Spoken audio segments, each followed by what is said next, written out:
Angin kencang menerjang sejumlah wilayah di Kapanewon Semanu, Gunung Kidul pada Selasa 22 Februari pagi. Puluhan rumah warga pun dilaporkan mengalami kerusakan akibat kejadian ini. Angin kencang terjadi sekitar pukul 7 waktu Indonesia Barat. Setidaknya dilaporkan ada 236 rumah warga di pedukuhan ini yang mengalami kerusakan ringan hingga berat. Untuk informasi lebih lengkapnya, Saudara, ada Alexander Aprita, wartawan Tribun Jogja, yang sudah siap dengan informasi lengkapnya untuk Anda. Halo, selamat siang Alexander. Bisa diinformasikan terkait adanya angin kencang yang menerjang Gunung Kidul ini. Silakan dengan laporan Anda. Ya, selamat siang Nila. Terkait dengan kejadian angin kencang yang terjadi di Kapanewon Semanu, Kabupaten Gunung Kidul, daerah istimewa Yogyakarta, itu terjadi persisnya hari Selasa tanggal 22 Februari 2022, sekitar pukul 7 pagi atau sekitar setengah 8 menurut kesaksian warga setempat seperti itu. Dan saat kejadian, warga saat itu baru beraktivitas seperti biasa, menjalani harinya, namun tiba-tiba ada pusaran angin kencang begitu langsung menerjang kawasan pemukiman warga seperti itu. Beruntung warga sempat menyelamatkan diri, namun sayangnya banyak rumah warga yang terdampak seperti itu. Adapun anginnya sendiri disebut menerjang setidaknya 2 kelurahan di Kapanewon Semanu, yaitu Kelurahan Semanu dan Kelurahan Pacarejo.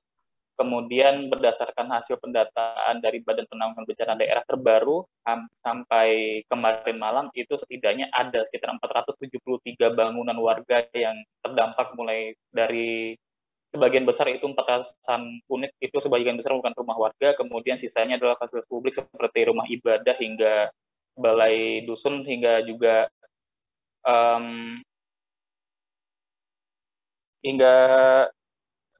ini satu bangunan sekolah seperti itu. Kemudian juga dari pihak BPBD kemarin juga langsung melakukan penanganan, langsung ke lokasi untuk membantu proses evakuasi rumah-rumah warga yang mengalami kerusakan seperti itu, karena ada beberapa rumah yang hancur dan rata dengan tanah. Setidaknya kemarin itu dilaporkan ada sekitar 6 rumah, di mana sebagian besar itu berada di Kelurahan Pacarejo. Kemudian Bupati juga kemarin sudah langsung meninjau ke lokasi, dan hari ini beliau memutuskan untuk menetapkan status tanggap darurat untuk Kapanewon Semanu, melihat dampak kerusakan yang muncul begitu dari angin kencang yang ada di Semanu Gunung Kidul ini. Adapun saat ini proses penanganan masih terus dilakukan untuk memastikan kondisi tetap berjalan kondusif seperti itu. Untuk warga sendiri tidak ada yang mengungsi, karena kebetulan mereka memang bisa menumpang di rumah warga lain atau di rumah saudaranya karena mereka masih berada di lingkungan yang sama. Sedangkan dari pemerintah setempat tetap mendirikan posko terpusat seperti itu untuk memudahkan proses penanganan, proses pelaporan hingga distribusi bantuan. Demikian, Nila. Terima kasih sudah nonton. Jangan lupa like, subscribe, dan share ya.